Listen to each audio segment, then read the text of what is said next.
Mumbai central railway station की सुबह हमेशा की तरह शोर और हलचल से भरी हुई थी। प्लेटफॉर्म नंबर 5 पर अभी-अभी एक लंबी दूरी की एक्सप्रेस ट्रेन आकर रुकी थी और यात्रियों की भीड़ धीरे-धीरे बाहर की ओर बढ़ रही थी। कोई जल्दी में था, कोई फोन पर बात करते हुए रास्ता बना रहा था, तो कोई अपने भारी सामान के साथ कुलियों को आवाज दे रहा था। चाय, समोसे और अखबार बेचने वालों की आवाजें इस भीड़ में अलग ही लय पैदा कर रही थीं। इसी शोर के बीच एक युवक अपने कंधों पर भारी पार्सल उठाए तेजी से लोगों के बीच से रास्ता बना रहा था। उसका नाम था अर्जुन। उम्र लगभग 25 साल। चेहरा साधारण लेकिन आंखों में अजीब सी गहराई और शांति थी। वो स्टेशन पर सामान ढोने और पार्सल उतारने का काम करता था। अर्जुन के लिए ये स्टेशन ही उसकी दुनिया थी। सुबह की पहली ट्रेन से लेकर रात की आखिरी गाड़ी तक वो यहीं रहता, यहीं कमाता और यहीं लोगों के बीच अपनी जिंदगी के छोटे छोटे हिस्से जोड़ता। कई सालों से यही दिनचर्या थी। उसने लोगों के चेहरे पढ़ना सीख लिया था। कौन जल्दी में है, कौन परेशान है। कई बार वो बुजुर्गों का सामान बिना पैसे लिए ही पहुंचा देता और मुस्कुरा कर कहता, कोई बात नहीं माताजी, आशीर्वाद दे देना। उसके लिए पैसे जरूरी थे, लेकिन इंसानियत उससे भी ज्यादा जरूरी थी। उसी समय प्लेटफॉर्म के दूसरे छोर पर अचानक हलचल बढ़ गई। यात्रियों ने अपनी जेबों से टिकट निकालने शुरू कर दिए। काले कोट और सफेद वर्दी में सजी एक महिला अधिकारी अपनी टीम के साथ टिकट जांचते हुए आगे बढ़ रही थी। उसके कोट पर लगा टीटीई का बैज और नेम प्लेट चमक रही थी। उसका नाम था काव्या सिंह। चेहरा आत्मविश्वास से भरा हुआ, आंखों में तेज और चाल में एक अलग ही गरिमा थी। वो यहां सिर्फ टिकट जांचने नहीं आई थी, बल्कि उसकी नजरें भीड़ में जैसे कुछ तलाश रही थीं। वो हर चेहरे को ध्यान से देखती, फिर आगे बढ़ जाती। स्टेशन के स्टाफ ने आकर रिपोर्ट दी, लेकिन काव्या की नजरें दूर पार्सल ऑफिस के पास थमी हुई थीं। उधर अर्जुन अपना काम खत्म कर पसीना पोंछते हुए प्लेटफॉर्म के किनारे खड़ा था। चलते चलते उसकी नजर अचानक काव्या पर पड़ी। उसने बस एक पल के लिए देखा और फिर नजर हटा ली। अधिकारियों से दूरी बनाए रखना उसने सीख लिया था, लेकिन कुछ कदम आगे बढ़ने के बाद उसे लगा कि उस चेहरे में कुछ जाना पहचाना सा है। वो पल भर के लिए रुका, फिर पीछे मुड़कर देखने लगा। भीड़ ज्यादा थी, इसलिए साफ दिखाई नहीं दे रहा था। उसने सिर झटक दिया और फिर अपने काम में लग गया। लेकिन काव्या की नजर अब उसी पर टिक गई थी। वही सांवला रंग, वही शांत चाल, जैसे किसी पुरानी धुंधली तस्वीर का रंग अचानक गहरा हो गया हो। वो कुछ सेकंड के लिए वहीं खड़ी रह गई।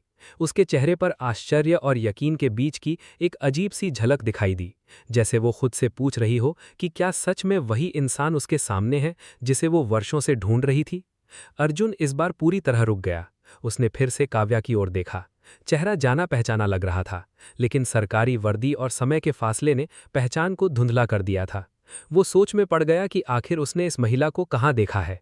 यादें जैसे धीरे धीरे दस्तक देने लगीं, लेकिन अभी तस्वीर साफ नहीं हुई थी। उसे अंदाजा भी नहीं था कि अगले कुछ मिनट उसकी जिंदगी की दिशा बदलने वाले हैं। काव्या धीरे धीरे उसकी ओर बढ़ी। उसके कदमों में एक अजीब सा ठहराव था। अर्जुन ने सम्मान में हल्का सा सिर झुका लिया।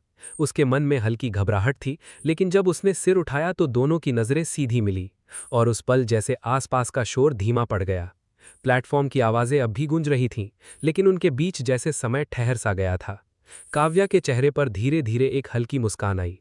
उसने बहुत ध्यान से अर्जुन को देखा। अर्जुन अभी भी असमंजस में था। कुछ पल की खामोशी के बाद काव्या ने धीमी आवाज में पूछा, तुम अर्जुन हो ना, सोनपुर वाले?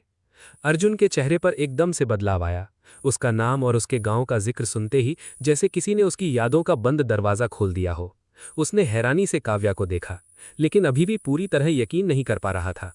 काव्या ने आगे कहा, स्कूल का वो आखिरी दिन जब तुमने अपनी गणित की किताब मुझे दे दी थी और कहा था कि अब तुम्हें शहर जाकर मजदूरी करनी होगी। इतना सुनते ही अर्जुन की आंखें फैल गईं। काव्या? उसके मुंह से धीरे से निकला। उसके स्वर में आश्चर्य भी था और यकीन भी। सामने खड़ी रेलवे अधिकारी वही उसकी बचपन की दोस्त थी। अर्जुन के चेहरे पर हल्की झिझक आ गई। उसने अपने गंदे कपड़ों और पसीने से भीगे शरीर को देखा, फिर बोला, मैं पहचान नहीं पाया, तुम तो बहुत बड़ी अफसर बन गई हो। काव्या ने सहजता से जवाब दिया, ओहदा छोटा या बड़ा हो सकता है अर्जुन, लेकिन जो तुमने मेरे लिए किया था वो कोई नहीं कर सकता। उनकी ये पहचान उन्हें अनजाने ही वर्षों पीछे ले गई। उत्तर प्रदेश के सोनपुर गांव का वो सरकारी स्कूल, जहां 7वीं कक्षा में दोनों एक ही बेंच पर बैठते थे। अर्जुन पढ़ाई में बहुत तेज था और काव्या को हमेशा कठिन सवाल हल करने में मदद करता था। अर्जुन के पिता की बीमारी और घर की गरीबी ने उसे पढ़ाई छोड़ने पर मजबूर कर दिया था। जाते समय उसने काव्या से वादा लिया था कि वो अपनी पढ़ाई कभी नहीं छोड़ेगी। आज वही दो लोग फिर आमने सामने खड़े थे, एक जिम्मेदार रेलवे टीटी और एक पार्सल उठाने वाला मजदूर। फर्क बहुत बड़ा था, लेकिन उनके बीच की दोस्ती अब भी जिंदा थी। काव्या ने धीरे से कहा, मैं शाम को ड्यूटी खत्म करके फिर मिलूंगी, तुम्हें कहीं जाना नहीं है। शाम ढलने लगी थी, प्लेटफॉर्म की लाइटें जल चुकी थीं। अर्जुन प्लेटफॉर्म के एक कोने में बैठकर अपनी चाय पी रहा था, तभी काव्या आई। इस बार वो वर्दी में नहीं बल्कि साधारण कपड़ों में थी। काव्या ने पास बैठकर बातें शुरू की। अर्जुन ने बताया कि कैसे उसने सालों तक दर-दर की ठोकरें खाईं और आखिरकार इस स्टेशन को ही अपना घर बना लिया। काव्या ने गौर किया कि बात करते समय अर्जुन पास में बैठे कुछ गरीब बच्चों को इशारों में समझा रहा था कि वे वहां कचरा न फेंके। काव्या को महसूस हुआ कि अर्जुन के अंदर का वो शिक्षक आज भी जिंदा है। उसने अर्जुन से कहा, तुम जानते हो तुम आज भी दूसरों को रास्ता दिखा सकते हो। ये बच्चे जो स्टेशन पर घूमते हैं, इन्हें तुम्हारी जरूरत है। अर्जुन ने झिझकते हुए कहा, मैं तो खुद एक मजदूर हूं काव्या।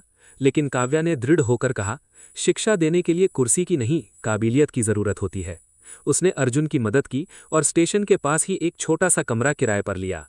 वहां नई दिशा नाम से एक छोटी सी पाठशाला शुरू हुई। सुबह अर्जुन अपना काम करता और शाम को वो उन बच्चों को पढ़ाता जो कभी स्कूल नहीं गए थे। काव्या अक्सर वहां आती, बच्चों के लिए किताबें लाती और अर्जुन का हौसला बढ़ाती। धीरे धीरे लोग अर्जुन को मास्टर जी कहने लगे। समय बीतता गया और ये पाठशाला एक बड़े केंद्र में बदल गई। अर्जुन और काव्या का साथ अब सिर्फ दोस्ती तक सीमित नहीं था, बल्कि वो एक अटूट विश्वास बन गया था। समाज में कुछ चर्चाएं हुई, लेकिन काव्या ने हमेशा अर्जुन के काम को सम्मान दिया। अंततः दोनों ने एक होने का फैसला किया। उनकी शादी बहुत साधारण तरीके से उसी पाठशाला के आंगन में हुई, जहां बाराती के रूप में वे गरीब बच्चे और स्टेशन के कुली शामिल थे। आज भी मुंबई सेंट्रल के प्लेटफॉर्म नंबर 5 पर वो कहानी गूंजती है। लोग कहते हैं कि पद और पैसा इंसान को ऊंचा उठा सकते हैं, लेकिन सच्ची महानता वही है जो दूसरों की जिंदगी में रोशनी भर दे।